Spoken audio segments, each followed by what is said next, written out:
Hello guys and welcome back. You're watching the Camera 64 podcast and I am your host Alfonso Chavez, and as always we're coming to you from sunny San Antonio, Texas.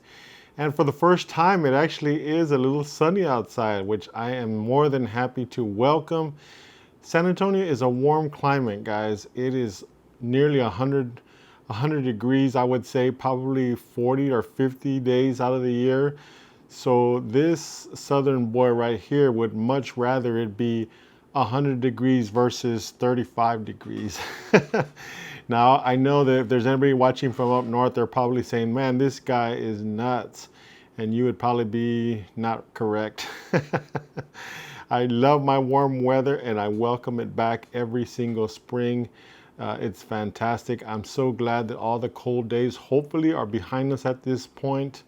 That would be fantastic. So this week I'm actually out of work. I'm actually on spring break, which is always fantastic. I love the kids, but I always like getting a little bit of a break away from them as well.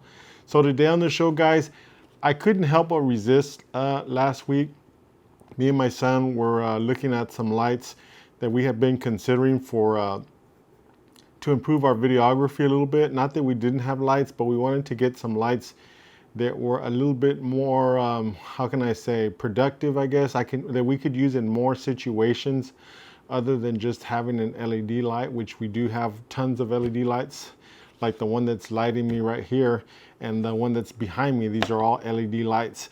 But we wanted something that was a little bit more bright and also something that we could project a little further away. And the reason why is because at weddings and quinceañeras, sometimes when they're doing the father and daughter dance and also the bride and groom dance, first dance, oftentimes they're in the middle of the dance floor, and sometimes some of the venues are really big, so we need to really project that light from a good distance, sometimes 25, 30 feet away. And with our smaller lights, we just weren't able to do that. The lights are great up close within 10 feet or 10 to 15 feet, they're fantastic, but anything past that, it gets kind of hairy. And so we needed to resolve this issue. We're always trying to get things better. We're always trying to make the situation better for us, not only for ourselves, but for the customer as well. If we can provide a better quality product by making a purchase, and it's beneficial for them as well as for ourselves, chances are we're going to try that out. And so here we are. What do I have here? This is the Stella Pro. I want to say S because that's what it used to be, Stella Pro S. But now it's simply the Stella Pro. It's one, they used to be a line that had multiple different variations to the light, but now they did some updates. They updated the battery. And so along with that updated battery, they went ahead and compressed all the different lights within this series of lights. They compressed them into one, which is now just the Stella Pro, and I guess you could say S still. But one of the benefits that I really liked about this is that not only can I project the light with the different focusing beams that are on here. This is a medium optic. We went ahead and ordered the tight optic or spot optic, which will focus the light into a really tight beam straight ahead. And it also has the wide, which I did not order. And the reason why is because I can easily take this off. And without this beam projector on there, the light actually does a really nice 180 view. So it comes all the way around and runs up right flat to this.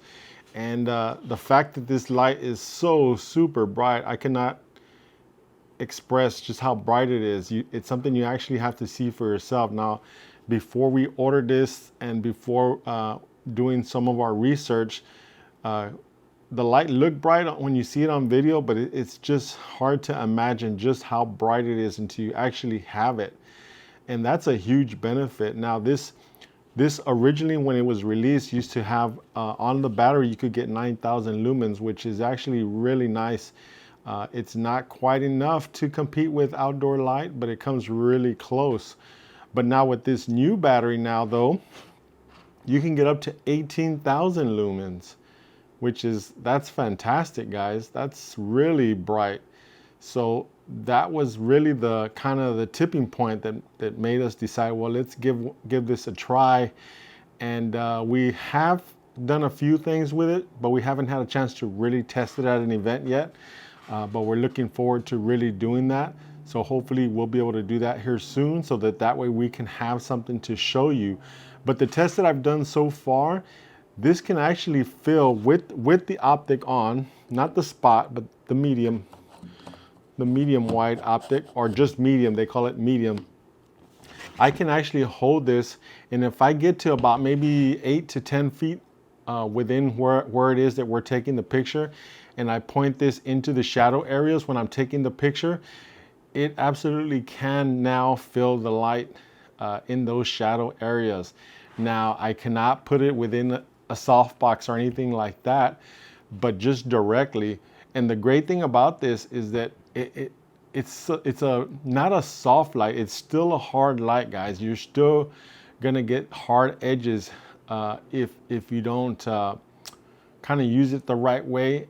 But the thing is that because the light is having a difficult time competing with the sun, it's always just a kiss of light. And that's one thing that I always try to teach my son, is that less light is actually more light, if that makes sense, especially in that kind of situation. Now, could I take out my big 600 over here and just blast them within a softbox, a 48-inch softbox? Yeah, I can, and I've done that in the past.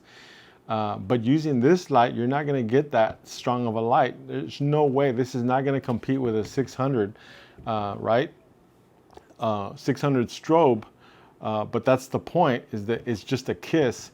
So do I have to get this in close? Absolutely. But can it fill the shadows in those areas? Absolutely. And it's just a kiss of light, guys. It's just a kiss. And the fact that it's just a kiss, like I just said, less is more. The pictures actually look really nice. I'm super impressed. I'm excited at the fact that we went ahead and tried this out. I am, though, looking forward to using this inside of churches and inside of venues where the lighting is going to be mixed. The lighting is going to be low.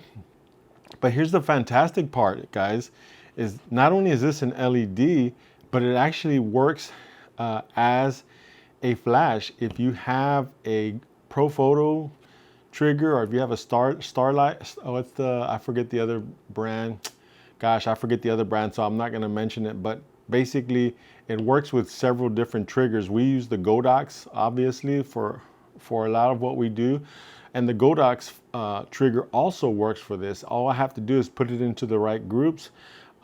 This is not TTL, so I do have to adjust power right here on the back, which is really simple. It's a one button on, one button to flash. It's that simple. And then you also have and it goes up by one stop. So you start at one stop increments all the way up to 5 stops, which will be the full 18. So it does a great job. So if you're used to using manual flash like I am, it's not gonna be a big deal. If you're new to LED, the fact that you can actually turn the LED on, set the exposure that you like ahead of time, and then just turn the LED off and turning on the flash feature of this, it's a no-brainer, right? Anybody could learn how to use this in manual. It's not gonna be a big problem, guys, at all. And as a matter of fact, I really think that this is the direction that we are headed to when it comes to flash, because I really think that the LED could actually be a little bit brighter yet. And if that's the case, I think that at 18,000 lumens, then that's more than enough light for probably 90% or 85% of situations that you're going to find yourself in. And I'm talking about outdoors, because obviously in low light this is going to work perfectly fine, but I'm talking about for outdoor photography. So if they could just bring this up just one more stop, I think that would be it for flash. Definitely would be out. I didn't get that. Could you try again? And I'm not talking to you, mija. Sorry, I didn't understand that. Don't you just love when your watch is always listening to you? But yeah, adding just one more stop. I think if they could get this to 30, 35, let's say, or 36, I think at that point, I mean, you could technically get away with using this in all situations, which would be fantastic because you can get 10,000 flashes off of this. I mean, 10,000 flashes. If I recharged all the batteries in all my flashes, I could, all of them combined, I couldn't get 10,000 flashes, but I can get 10,000 flashes out of this.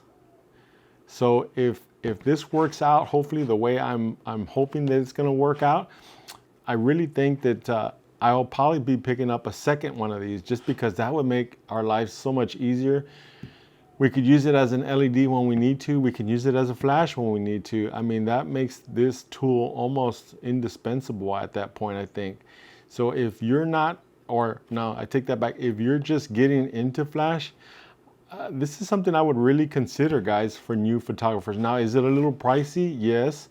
Normally this is selling for $8.99, but I got mine on sale because they're having a big sale right now. And if you go to the website, you might still be able to catch this on their website. I think I paid $585 or $595, somewhere like in there, which is, to me, that's a steal, guys. You can't go wrong using this thing, guys.